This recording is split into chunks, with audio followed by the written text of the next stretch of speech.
kelompok polikarbonat. Sebelum kita menjelaskan tentang energi alternatif, kita harus tahu tulis apa itu energi. Energi atau yang lebih kita kenal dengan sebutan sumber daya energi adalah sumber daya alam yang dapat diolah oleh manusia sehingga dapat digunakan bagi pemenuhan kebutuhan energi. Sumber daya energi ini disebut sumber energi primer, yaitu sumber daya energi dalam bentuk apa adanya yang tersedia di alam. Secara umum, sumber daya energi dapat dibedakan menjadi tiga, yaitu sumber daya energi konvensional, yang kedua sumber daya energi nuklir, yang ketiga sumber daya energi terbarukan.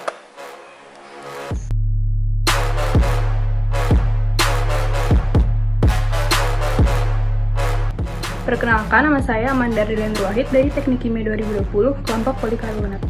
Jadi di Indonesia saat ini, pemanfaatan energi yang masih digunakan adalah energi fosil, yaitu dari batu bara dan migas yang mencapai 95% pada tahun 2015. Akan tetapi, persediaan energi bahan bakar fosil tentunya semakin menipis sehingga dapat menimbulkan masalah-masalah dalam kedepannya, seperti krisis energi.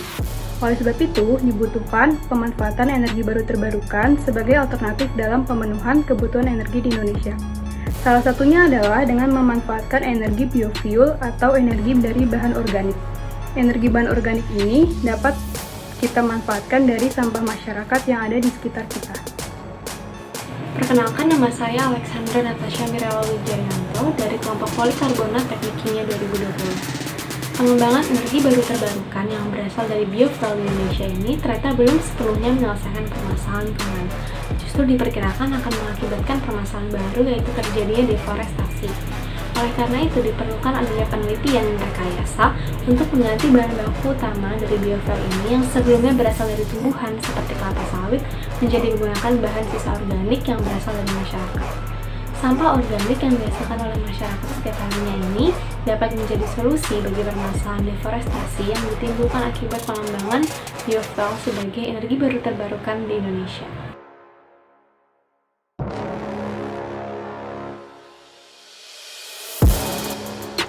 Potensi pengembangan biofuel di Indonesia dari sampah organik itu sangat-sangat besar. Kenapa?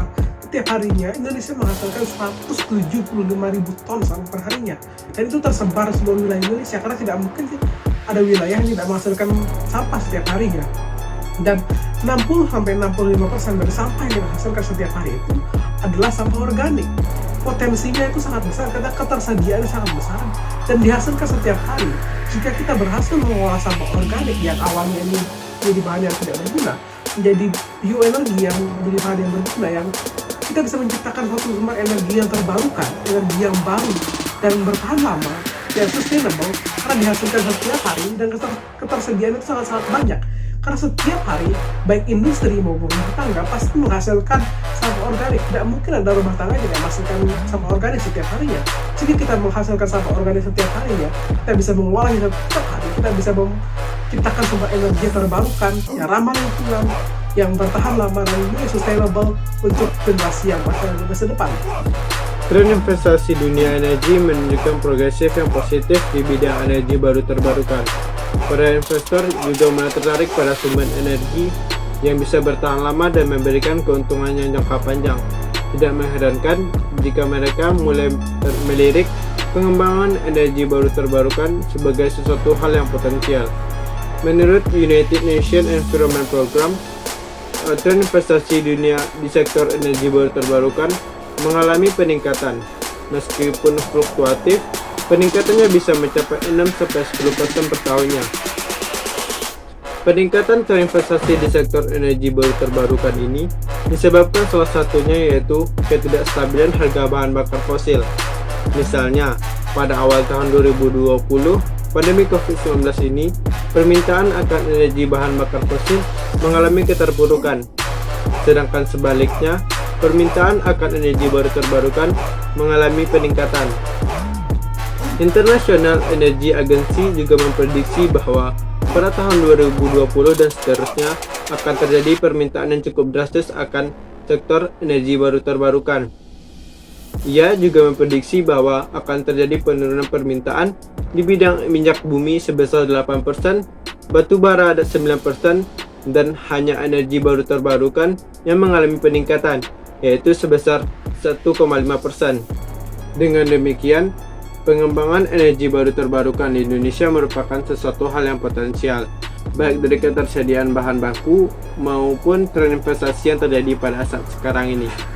Namun sayangnya, ada tantangan yang harus dihadapi Indonesia jika ingin tetap mengembangkan energi baru terbarukan ini.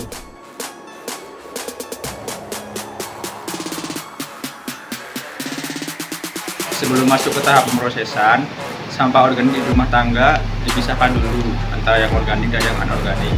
Lalu kemudian sampah yang organik dijual ke bank sampah dan diberi harga sesuai dengan jenis dan kualitas sampahnya.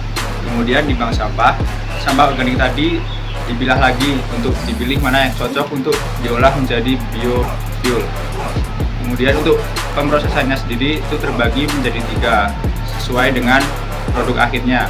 Yang pertama untuk bioetanol itu melalui tahap hidrolisis, fermentasi, dan distilasi. Kemudian yang kedua untuk biodiesel itu melalui tahap hidrolisis, pengambilan crude oil, dan transesterifikasi. Kemudian yang ketiga adalah biogas, itu meliputi tahap pencampuran dan fermentasi anaerobik. Hasil akhir dari proses ini adalah biodiesel, bioetanol, dan biogas yang ketiganya bisa digunakan sebagai sumber energi baru dan terbarukan. Pada akhirnya, setelah menghasilkan energi baru dan terbarukan ini, kita tidak hanya menyelesaikan ketakutan akan krisis energi di masa depan yang sangat mungkin terjadi apabila kita tidak kunjung mengganti energi fosil menjadi energi terbarukan, tetapi juga bisa menyelesaikan permasalahan penumpukan sampah di Indonesia secara menyeluruh.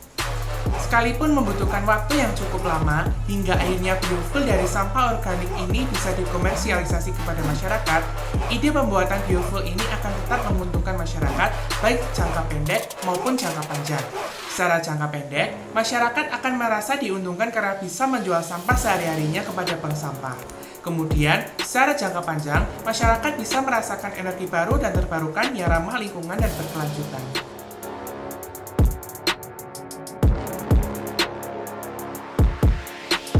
Nah, tantangan buat mengeneralisasi biofuel di Indonesia ini ada 2. Yang pertama yaitu biayanya. Nah, urusan biaya ini kalau kita lihat buat bikin 1 ton biofuel itu dibutuhkan 875 US dollar. Sedangkan buat batu bara cuma 81 US dollar. Itu peningkatan 10 kali lipat, bahkan lebih, hampir 11 kali lipat.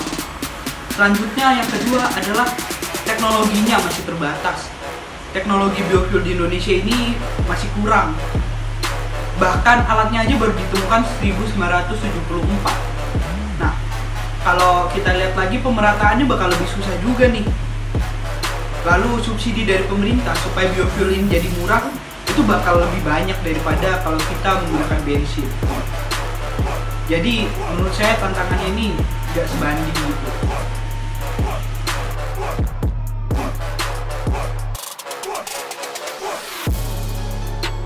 Perkenalkan, saya Cita Maharani dari Polikarbonat. Segala sesuatunya mempunyai kekurangan dan kelebihannya masing-masing, termasuk inovasi ini. Inovasi ini dapat menyelesaikan permasalahan limbah yang ada di masyarakat dan juga dapat menjawab kekhawatiran masyarakat akan habisnya energi di masa yang akan datang. Karena sampah organik akan selalu diproduksi secara massal dan dalam jumlah yang besar selagi makhluk hidup masih ada di bumi ini. Sehingga masyarakat tidak perlu khawatir nanti bahan bakunya akan habis. Selain itu, energi ini juga sangat ramah lingkungan dan cocok diterapkan di bumi ini.